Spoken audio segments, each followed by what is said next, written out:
नमस्कार किसान साथियों, किसान भाइयों। आज की वीडियो में हम धान की काफ़ी आवश्यक विषय पे चर्चा करने वाले हैं। आज की वीडियो में हम बताएंगे कि धान में सिंचाई कब बहुत आवश्यक है। सिंचाई की तो बहुत सारी स्टेज होती हैं, अवस्थाएं होती हैं। वैसे धान की फसल तो सिंचाई के बल पर ही होती है। अगर हम सिंचाई प्रबंधन नहीं कर पाते हैं तो हमें ना तो सही से उत्पादन मिलता है, ना ही सही से हमें ज़्यादा कल्ले मिल पाते हैं, कल्लों का विकास नहीं हो पाता है। आप देखते होंगे जिस साल अच्छे से बारिश नहीं हो पाती है उस साल भी हमारी फसल उतना अच्छा उत्पादन नहीं दे पाती है।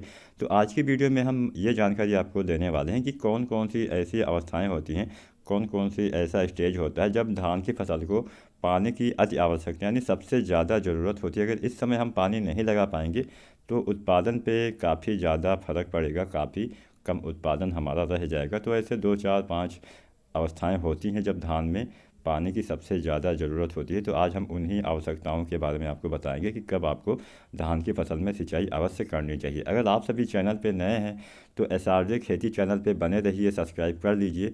और अगर पुराने हैं, सब्सक्राइब नहीं किया है तो प्लीज़ सब्सक्राइब जरूर करें। साथ में बेल आइकन पे ऑल नोटिफिकेशन ऑन कर दें जिससे मेरी आने वाली सारी वीडियो आप तक पहुंचती रहे। अगर आप सब्सक्राइब करते हैं, बेल आइकन नहीं दबाते हैं तो मेरी आने वाली वीडियो आप तक नहीं पहुंच पाती है, हालांकि आप सब्सक्राइब रहते हैं। तो ये आपको ज़रूर करना है, सब्सक्राइब के साथ साथ बेल आइकन दबाना है। साथ में वीडियो को लाइक भी करें, अपने दोस्तों के साथ शेयर ज़रूर करें। और जो भी आपके मन में सवाल उठ रहा हो किसी भी फसल या फिर किसी भी चीज़ से संबंध में, तो आप नीचे बेझिझक अपना कमेंट कर सकते हैं। हम आपके कमेंट का रिप्लाई बहुत जल्द देने की पूरी कोशिश करेंगे।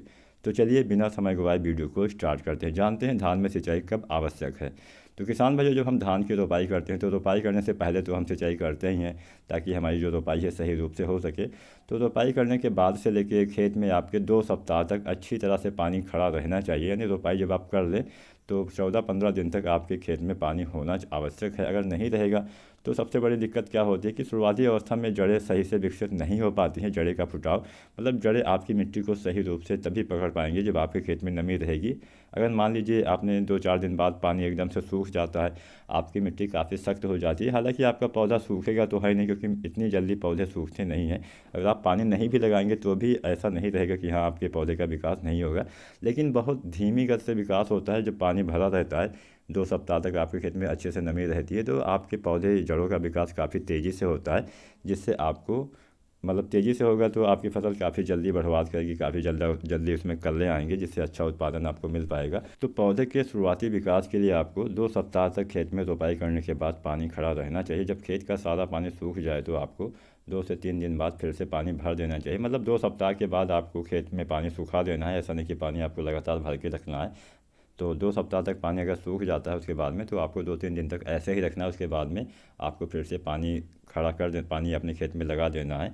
जो पानी की गहराई रहे 8 से 10 सेंटीमीटर से ज़्यादा नहीं होनी चाहिए। 8 से 10 सेंटीमीटर से ज़्यादा आपको पानी नहीं लगाना चाहिए। तो बुआई के समय धान यानी जब आप धान में पहली सिंचाई करते हैं तो फसल की रोपाई करते समय आपको करना होता है इसके 2 सप्ताह तक पानी खड़ा रहना चाहिए। दूसरा, आपको रोपाई के 40 से 45 दिन की अवस्था पे करना चाहिए। इस समय क्या होता है कि आपकी फसल में जो कल्ले हैं इनका फुटाव हो रहा होता है। फुटाव वाली अवस्था होती है, बढ़वार वाली अवस्था होती है, तो अच्छे से फुटाव नहीं हो पाएगा, ज़्यादा कल्ले नहीं आ पाएंगे अगर 40 से 45 दिन के बाद आपके खेत में नमी नहीं रहेगी।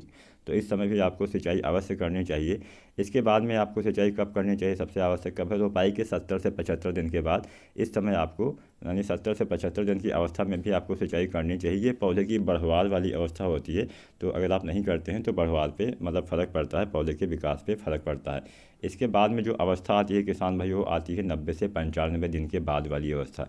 ये अवस्था सबसे महत्वपूर्ण होती है। ये अवस्था वो अवस्था होती है जब आपके पौधे में फ्लावरिंग की स्टेज होती है, यानी फूल वाली स्टेज आती है, फूल वाली अवस्था आती है।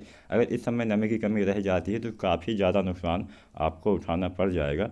तो फूल वाली अवस्था में जब आपकी बालियाँ निकल आती हैं तो एक अवस्था आती है फूल वाली।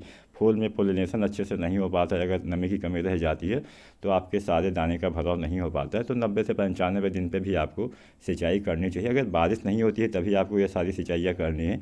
अगर समय से मान लीजिए बारिश होती रहती है तो आपको सिंचाई करने की आवश्यकता नहीं है। अगर बारिश नहीं होती है तब उस कंडीशन में ही आपको सिंचाई करनी चाहिए।